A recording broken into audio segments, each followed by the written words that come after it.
민수기 31장 말씀은 이스라엘과 미디안과의 전쟁에 관한 말씀입니다. 2절 말씀을 다시 한번 읽어드립니다. 이스라엘 자손의 원수를 미디안에게 갚으라. 그 후에 내가 네 조상에게로 돌아가리라. 하나님께서 모세에게 죽기 전에 해야 될 일을 한 가지 말씀하셨는데, 그것은 이스라엘 자손들을 위하여 미디안에게 원수를 갚는 것이었습니다. 그런데 이 미디안과의 관계를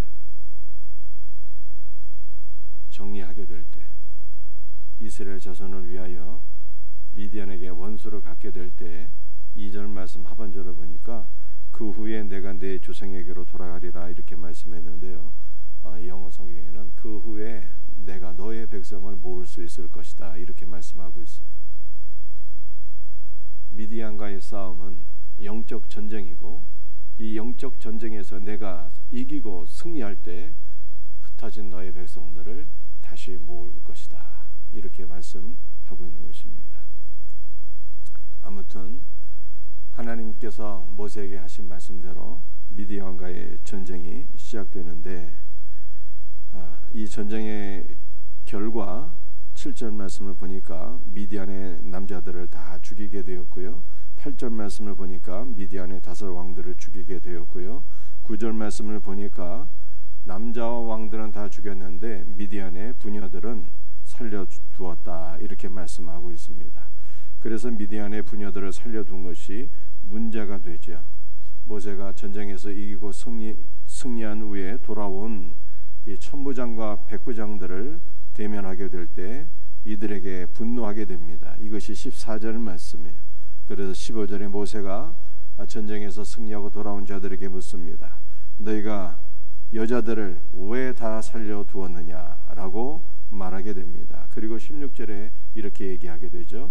보라, 이들이 발람의 꾀를 따라 이스라엘 자손을 부올의 사건에서 여호와 앞에 범죄하게 하여 여호와의 회중 가운데 연병이 일어나게 하였느니라. 그러므로 17절 말씀을 보니까 산내를 나는 여자들을 다 죽이라 이렇게 얘기를 하게 되는 것입니다.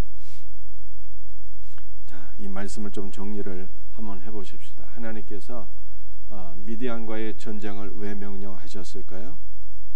여러분들이 발락과 발람의 사건을 알고 계실 것입니다. 모압왕 발락이 이스라엘 백성들을 저주하기 위해서 이 거짓 선지자 발람을 초대해서 저주하게 되는데, 하나님께서 막으셔서 저주는 실패하게 됩니다. 그런데 이 거짓 선지자 발람이 꾀를 내어서 이스라엘 백성들을 미혹시키는데, 어떻게 미혹을 시킵니까? 모압의 여인들과 미디안의 여인들이 바알부올이라고 하는 이 우상을 숭배하게 될 때 이스라엘 백성들을 초대해서 같이 음식을 먹으며 성적으로 부패하게 되는 것입니다. 이때 하나님의 심판이 임해서 많은 이스라엘 백성들이 죽게 됩니다. 그런데 이 모든 일을 주도한 이 발람이라고 하는 선지자는 누구입니까? 이 발람이라고 하는 선지자는 미디안의 제사장이에요. 미디안의 선지자인 것입니다. 그러므로 하나님께서 원수를 미디안에게 갚으라 이렇게 말씀하신 거예요. 발람이 미디안 사람이에요. 그리고 이스라엘 백성들이 우상을 숭배하다가 성적으로 타락하고 부패하게 되는데, 그 이스라엘 백성들을 유혹한 여인들도 일부는 모압의 여인이요 일부는 미디안의 여인이었어요. 그러므로 이스라엘 백성들을 타락시킨 이 미디안에 대한 원수를 갚으라 하나님께서 말씀하신 것입니다. 그런데 전쟁이, 이 구약 성경에 나타난 모든 전쟁들, 성경에 나타난 모든 전쟁들은요 물리적인 전쟁을 의미하는 것이 아니라 영적인 전쟁을 의미하는 것입니다. 이 영적 전쟁에 있어서 여인들은 살려두어서는 안 된다라고 말씀하신 것이죠. 자, 그렇다면 우리 하나님께서는 사랑과 긍휼과 자비의 하나님이신데 왜 연약한 여인들을 다 죽이라고 말씀하신 것입니까? 성경에서 여인들은 영으로 비유하실 때가 많아요.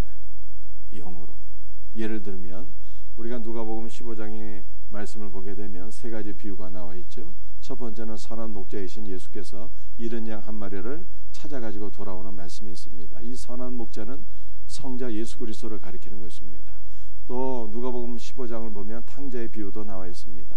탕자가 아버지의 집을 떠나서 고생하다가 깨닫게 되고 자신의 죄를 깨달으며 다시 아버지의 집으로 돌아오게 되는데, 아버지가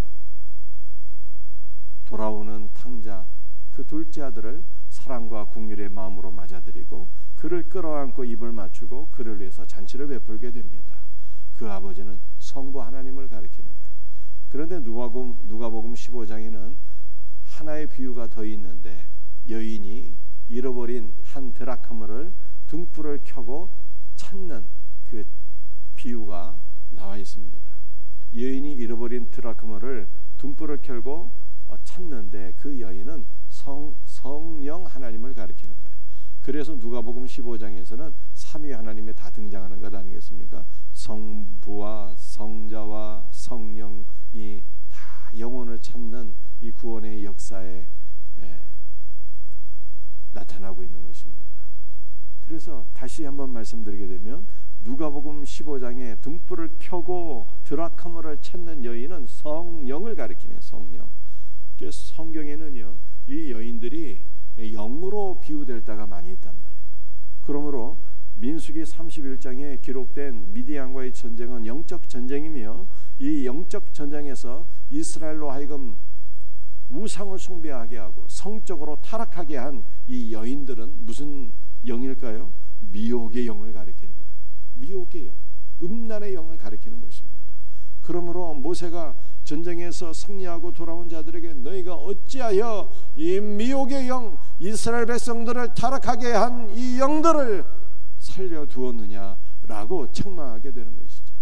여러분들, 우리에게는 이 사람을 죽이는 전쟁이 아니라, 여러분들 민수기 31장 말씀을 문자적으로 이해해서 음란한 여인들, 우상을 숭배하는 여인들 다 죽이게 되면요, 이거는 큰 문제가 생기게 되는 것이죠. 여러분들 민수기 31장의 전쟁은 영적 전쟁입니다. 그 영적 전쟁에 나타난 여인들은 이스라엘 백성들, 곧 우리를 미혹하는 미혹의 영이고 음란의 영인 것입니다. 그러므로 우리는 이 미혹의 영, 음란의 영들을 이기고 물리쳐야 되는데, 여러분들, 우리는 영적 전쟁에서 어떻게 승리하는 자가 될 수 있을까요? 계시록 12장 말씀을 보게 되면 전쟁이 일어나게 됩니다. 하늘의 전쟁이 있게 돼요. 그런데 하늘의 전쟁에서 사단이라고도 하는 마귀가 패해서 땅으로 쫓겨나게 됩니다. 그 땅으로 쫓겨난 이 마귀가 지상에 있는 성도들과 함께, 교회와 함께 전쟁을 벌이게 되는데, 지상교회가 이 사단을 물리치고 승리하게 됩니다. 그런데 어떻게 승리하게 될까요? 어린 양의 피와 증언하는 말씀으로 그를 이겼다라고 말씀하고 있습니다. 여러분들, 우리의 영적 무기는 어린 양의 피와 증언하는 말씀, 하나님의 말씀이라는 거예요. 그래서 에베소 6장에서도 성령의 검, 즉 하나님의 말씀을 가져라라고 말씀하고 있지 않습니까? 우리가 하나님의 말씀, 성령의 검과 어린 양의 피로서 우리는 영적 전쟁에서 승리하는 은혜를 누리게 되는 것입니다. 여러분들, 어린 양의 피는요, 그리스도의 모든 것을 가리키는 거예요. 피에는 죄사함의 은혜도 있고, 피에는 생명도 있고, 피에는 능력도 있고, 피 안에는 그리스도의 모든 풍성이 다 들어있는 것입니다.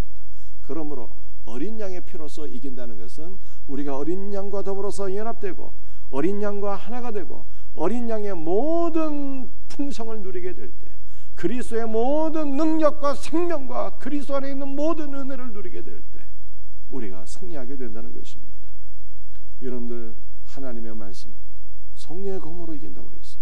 그러므로 우리는 하나님의 말씀에 사로잡힌 자가 되어야 돼요. 하나님의 말씀으로 충만한 자가 되어야 되는 것입니다. 증언하는 말씀으로 이긴다 그랬잖아요. 복음을 증거할 때 사탄의 역사가 물러가게 될 것을 믿으시길 바랍니다.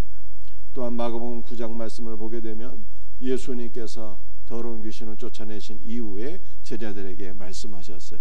이런 일은 기도 외에 다른 것으로는 나갈 수 없느니라 라고 말씀하셨어요. 그러므로 영적 전쟁에서 승리하는 비결이 세 가지인데, 어린 양의 피와, 두 번째는 증언하는 말씀과, 세 번째는 기도라 주께서 말씀하신 것입니다. 그러므로 우리도 이 마지막 시대 영적 전쟁에서 이기고 승리하기 위해서 어린 양의 피가 우리 안에 충만하게 흐르고 넘쳐야 되는 것이고, 우리가 어린 양이신 예수 그리스도와 연합하여 그분의 모든 충만함을 누려야 되는 것이고, 그리고 증언하는 말씀, 생명의 말씀이 있어야 되는 것이고, 그리고 깨어 기도하게 될 때 우리는 영적 전쟁에서 승리해서 우리를 미혹하게 하고 타락하게 하는 모든 악한 영들을 물리치고 승리하게 될 것을 믿으시기를 바랍니다. 사랑하는 성도들이요, 마지막 시대에 악한 영들이 역사하는데 특별히 미혹의 영, 음란의 영이 역사한다고 성경은 말씀하고 있습니다. 여러분들, 이것이 바로 대한민국이 처한 현실이요 위기 아니겠습니까? 서구의 사례를 보게 되면 우리나라는 동성애 목전까지 들어와 있는 것입니다. 이제 동성애가 합법화가 되면 어떻게 되겠습니까? 다음 세대는요 다 무너지게 되는 것입니다. 아직 가치관이 확립되지 않은 우리 자녀들이 교과서를 통해서 동성애는 합법적인 것이고 정당한 것이다 라고 하는 이 배움을 갖게 될 때 그들은 동성애는 아무나 해도 되는 것이구나, 정당하고 이것은 합법적인 일이야, 이렇게 생각하게 된다면 성적으로 얼마나 부도덕하고 타락하게 되는 것입니까? 우리 대한민국의 현실은 바로 이 목전에 와 있다는 것입니다. 그러므로 우리는 다음 세대를 지키기 위해서, 성적인 타락으로부터, 동성애로부터 지키기 위해서 우리에게 필요한 것이 무엇입니까? 여러분들, 일차적으로 10월 27일 집회가 필요한 거예요. 차별금지 반대 집회가 필요한 것입니다. 이 차별금지 반대 집회는 어떤 정치적인 집회가 아닌 것입니다. 순수한 마음으로 모여서 찬양하고 말씀을 듣고 기도하는 집회인 것입니다.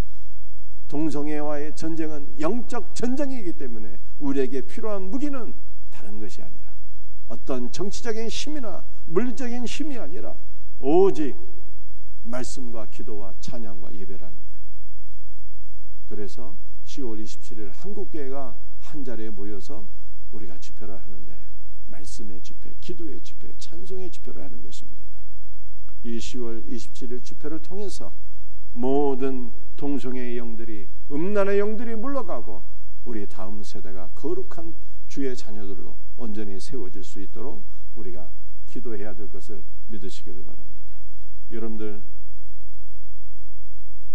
10월 27일 집회에 200만 명을 동원할 것을 목표로 하고 있어요. 100만 명은 현장에서 모이는 거고 나머지 100만 명은 온라인으로 모이게 됩니다.